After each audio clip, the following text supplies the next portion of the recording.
Let's see the whiteboard or not? I might bring it to the middle. Okay.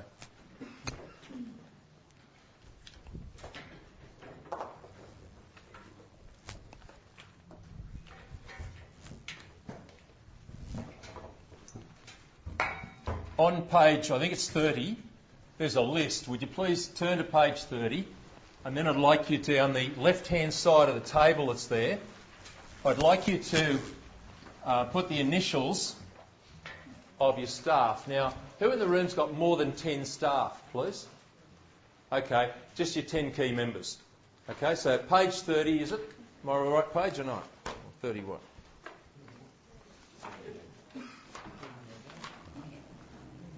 Yep, so page 30. Anyone here self-employed only? There's only them? Good, write yourself in there. It'll be interesting to see what the answers are.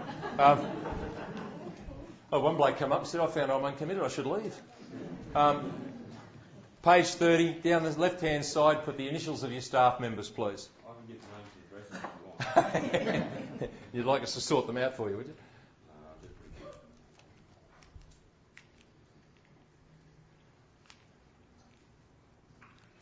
And then once you've got the initials down there, I'd like you to then go through and I'd like you to rank each person on 2 scales. Are they committed to your version of the business or not? I'll give you a clue. If they're miserable, unhappy and generally make everyone around them sour, they're uncommitted. Right, so are they committed to your dream, your vision for the business or where you're taking the place or whatever? Or are they uncommitted? And are they competent in their job or incompetent? So if you just put a tick for competence or incompetence, and a tick for commitment or lack of commitment, that'll do me. So each person should have 2 ticks next to them. As soon as you finish that, I'll do an interpretation for you as to what it means and how to manage those situations.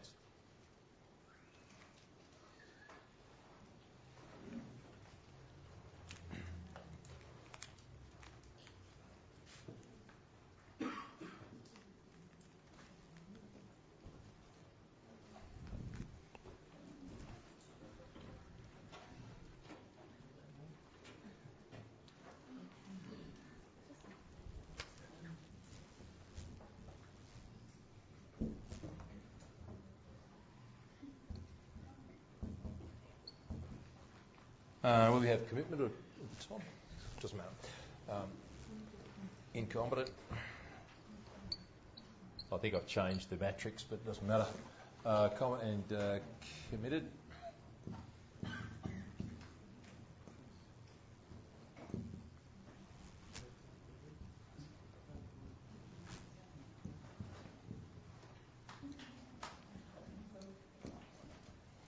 All right.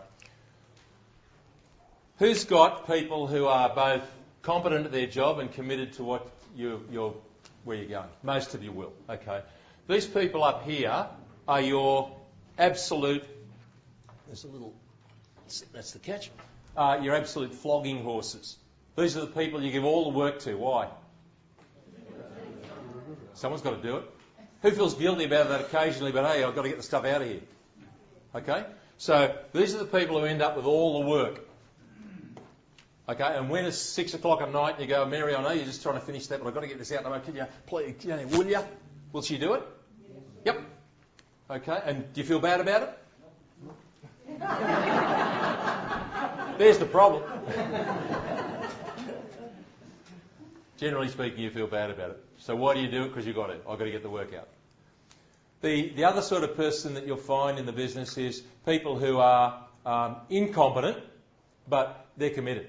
Right? I just love working here. It's a lovely place, I'm useless, but it's fantastic. And his name's Tom, and you go out and Tom, will you do? Oh no, Mary, will you finish this? So Mary ends up with Tom's work as well. Right? Why is that? Well, Mary will get it done, and Tom won't. Now, here's the lesson.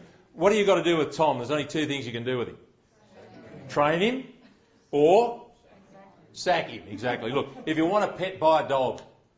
Right? You don't need someone who's incompetent in the business, but they're nice. They just love you and think it's all wonderful. Because the person that actually gets punished is this person here. The easy ones are, what do you do with the incompetent uncommitteds?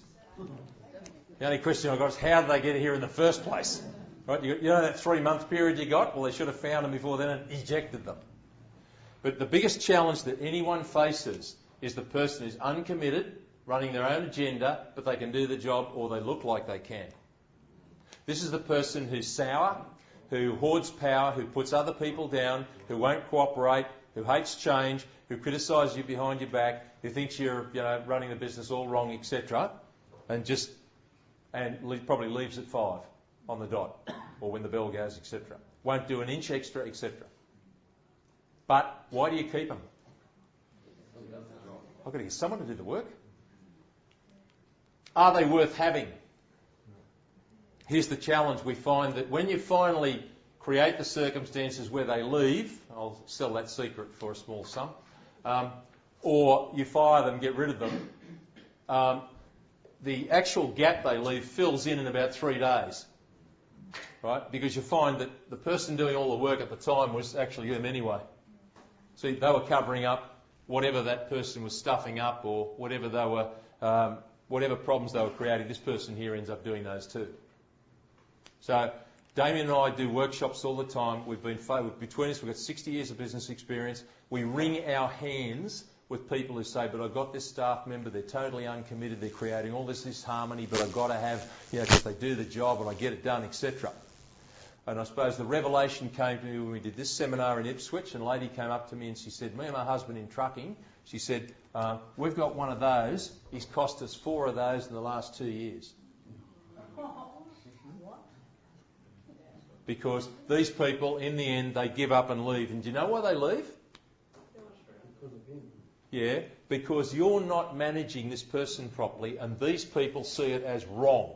You are not doing your job. They get very upset that your standards aren't being upheld, you're being got at behind your back, you refuse to acknowledge it, I can't stand this anymore, I've got to go. Because they've bought into the whole dream, and you're not keeping it true. So the hardest thing you'll ever face is getting rid of this person. Who'd like to know how to do it? Yeah, all right, I'll tell you. And when you do get rid of them, it's like a ray of sunshine comes into the place. Now, I'll give you a clue. These people here are like mould in your shower. Right? They like damp, dark places. They don't like the wind to be disturbed. They don't like light. They don't like to be viewed. So if you want to know how you manage these people, you institute a regime within your business of measuring results, because these people don't generally produce much. And they hate being measured. Right? And you measure results and you reward good behaviour and you reward results. How will this person feel about that? They'll love it. Right? They like the attention, they like the recognition, they think it's all heading the right way. Thank God you've finally woken up. Good, the business is fixed. How will this person feel? They hate it. Right? They'll criticise you behind your back. They'll complain to you about you to these people, etc. What will these people do? They'll ignore them. Right? So this person doesn't like it. So like getting rid of the mould, right? You open the windows up, you let the sunlight in and the air blow through, and this person will eventually go. You create a positive atmosphere within your business, right? And they will not like it. So how did they get there? They're there as a result of what? Of who not doing their bit quite as well as they might? The boss. The boss. Okay? And you look at this person and go, oh, well, I should fire them, they're a pain in the neck, I should get rid of them, but someone's got to do that anyway, I'll put up with it. You're not putting up with it. Who is? Them. That's why they leave. So the toughest decision you'll ever make is, how do I do without this person? But I'll give you the easy way out. You don't have to. Just go out of here, create a really clear, positive vision for your business, share it with your staff, be really passionate about it. They hate that. Right? And then ask people to go the extra mile. They hate that. Right? These people here will be galloping up the hill ahead of you going, yeah, great. Because that's the nature of them. And you'll find the business sorts itself out. But you've got to have the courage to set the vision, you've got to lay down the law, and you've got to enforce it. Why? Because that's your job. That's pretty well the show. Okay? So, what I'd like you to do for me, briefly, is flip back to the, and I'm going to ask you to do some stuff in your workbook in a minute, flip back to the feedback form and do me a quick tick off. By the way, I'll just explain one of the mysteries of the feedback form. You'll find that on the form The back page is rather horrendous. It describes a whole bunch of industry sectors. It's the easiest page of the lot to deal with. Find yourself on there, put a circle around it, you're finished. Right, we just need to know what industry sector you fit into. That's it. So it's an easy one. And if you'd please give us some feedback. And if you'd indicate as the last thing whether you'd like to be followed up by one of the officers from the Department of State Development and Innovation, and they'll do that.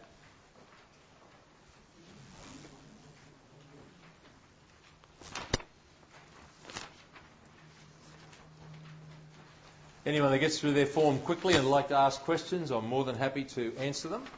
And I'll be here until you go, because I have the absolute luxury this time of doing the presentation in my hometown.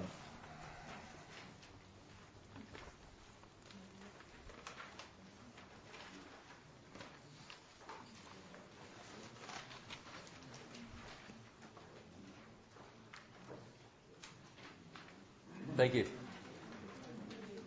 You filling your form? Oh, well, can you spare 3 minutes to do it or not? How about we give you one, you send it back? All right? Would you do that for me? That's great. Thank you, mate. Thanks for participating. You didn't get a kit at all? I'll give you one. So this has been blessed by the Pope and all that sort of thing, so this is some information in there on the courses and that. Right? One question you didn't address. What do you do with your family? With your family, balance. Family business. Quite interesting. When I got a chance, I'll sit down and talk to you. Yeah. I've had one set of brothers come to me and say we got rid of him, and I thought, oh my God, they've killed him, you know. But he was a competent, uncommitted. They created a very positive atmosphere. He gave up. You reckon they're all crazy, right? Told them to buy him out, and he left. And they couldn't believe it. It took 6 months. See what happens. See what happens. Sorry? Don't know. Have we got any more folders at all there? No, the lot, are we? If you would leave a business card, we'll get a kit to you. All right? So if you do that. Oh, you got a kit? Oh, thanks. Thank you. Great. There you go. Yep, if we can just collect the feedback forms before you go. If anyone's got any questions, I'm happy to answer them. Thank you very much, by the way. I cut that a bit short, but thank you very, very much for your participation. I had a good time. I hope you did. Oh, here's the catch. Did I do a reasonable job? So you're all stuck with what? No. Thank you for the clap. What are you stuck with? What's your side of the bargain? You've got to do the book. Right, that was the deal. All right, thank you. Good on you.